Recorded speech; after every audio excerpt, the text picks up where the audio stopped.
সূরা মুলক এবং আলিফ লাম মিম সিজদার ফজিলত সম্পর্কিত একটি হাদিস পড়ছি। হযরত আবু হুরায়রা রাদিয়াল্লাহু তাআলা আনহু থেকে বর্ণিত, রাসূলুল্লাহ সাল্লাল্লাহু আলাইহি সাল্লাম বলেছেন, কোরআনের মধ্যে ৩০ আয়াত বিশিষ্ট এমন একটি সূরা আছে যে তার পাঠকারীর জন্য সুপারিশ করতে থাকবে যতক্ষণ না তাকে ক্ষমা করা হবে। আর সেই সূরাটি হলো সূরা মুলক।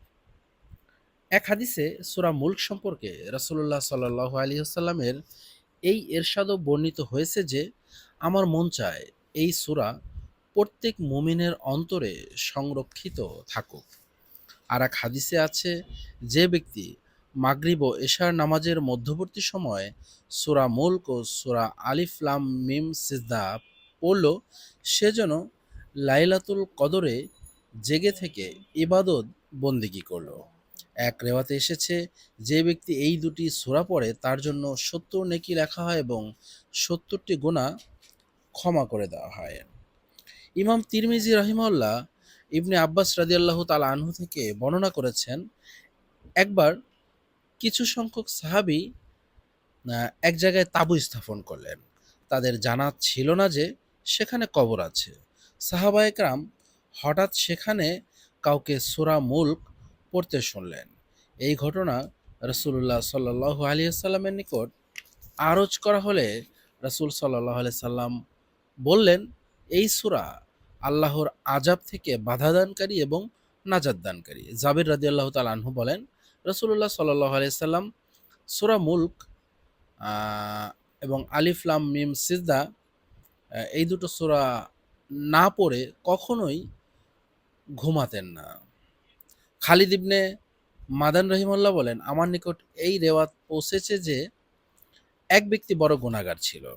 তবে সে সূরা আলিফ লাম মিম সিজদা তেলাওয়াত করত। এই এছাড়া সে আর কিছুই পড়ত না। লোকটির অর্থাৎ তার মৃত্যুর পর আ এই সূরা স্বীয় ডানা মেলে দিয়ে সুপারিশ করে বলল, ইয়া রব! এই ব্যক্তি আমাকে অনেক বেশি তেলাওয়াত করত।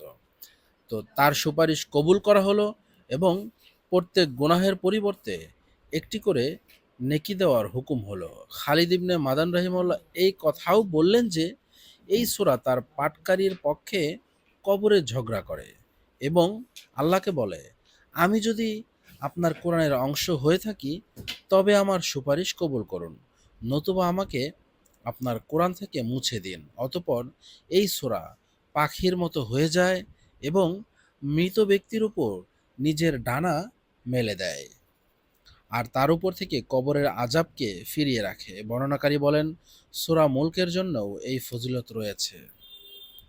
সুবহানাল্লাহ। সেজন্য আ আমরা এই দুটো সূরা ইনশাআল্লাহ অবশ্যই ঘুমানোর আগে পড়ে নিব, যারা পড়তে পারে। আর যারা না পারে অন্তত শুনে ঘুমাবো ইনশাআল্লাহ। আল্লাহ তাআলা তৌফিক দিন। আমিন।